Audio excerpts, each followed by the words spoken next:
The oil fields at dawn are not quiet. They breathe, groan, and roar like giants under the ground. On this morning, before the sun fully rose, a single shot rang out across the rigs. The men froze, dust swirled, and from the shadows, a voice carried low and steady. "This land isn't yours anymore." Carter wiped the sweat from his brow as he stood near the pump jacks, the machines moving up and down like iron beasts.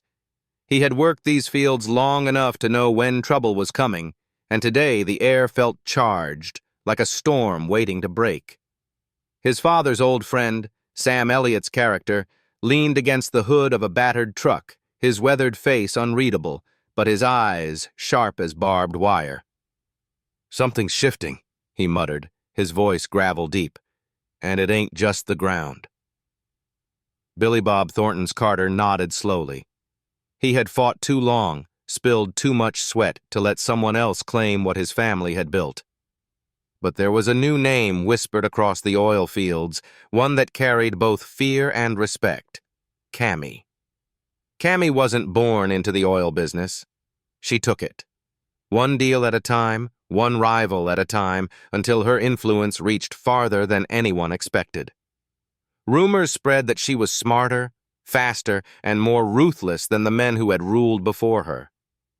And now, the word was she was coming for Carter's territory.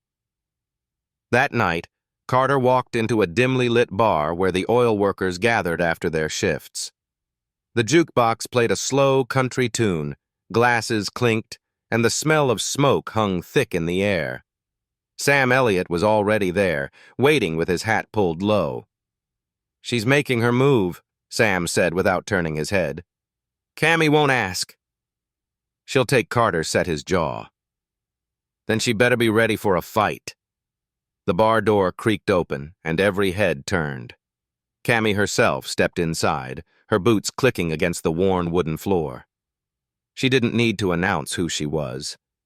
The silence spoke for her. She looked straight at Carter, then at Sam, and a slow smile spread across her face. "You boys still think this is your land?" she asked. "It's mine now. And by the end of the season, everyone will know it." Sam's hand hovered near the rim of his glass, his voice calm but edged with warning. "Be careful, girl. You don't know what ghosts live in this dirt." Cammy leaned closer to Carter, her voice just loud enough for him to hear. "Ghosts don't scare me, but losing does." With that, she turned and left, leaving the bar buzzing with whispers. Carter's fists clenched, but Sam shook his head. "Not here. Not now. Let her play her hand. We'll answer when the time's right." As the episode unfolded, the rigs thundered. Deals were struck in shadow, and lines were drawn across the land. Carter knew one truth. The oil might belong to the earth, but the fight for it belonged to men and women willing to bleed. And this season, the fight had just begun. Thank you for reading this suspense-filled preview of Landman Season 2, Episode 1. With Sam Elliott's wisdom, Billy Bob Thornton's grit, and Cammy's rise to power, the new chapter promises betrayal, power plays, and battles over land that can never truly be tamed. Stay tuned. The oil fields are alive, and they don't forgive.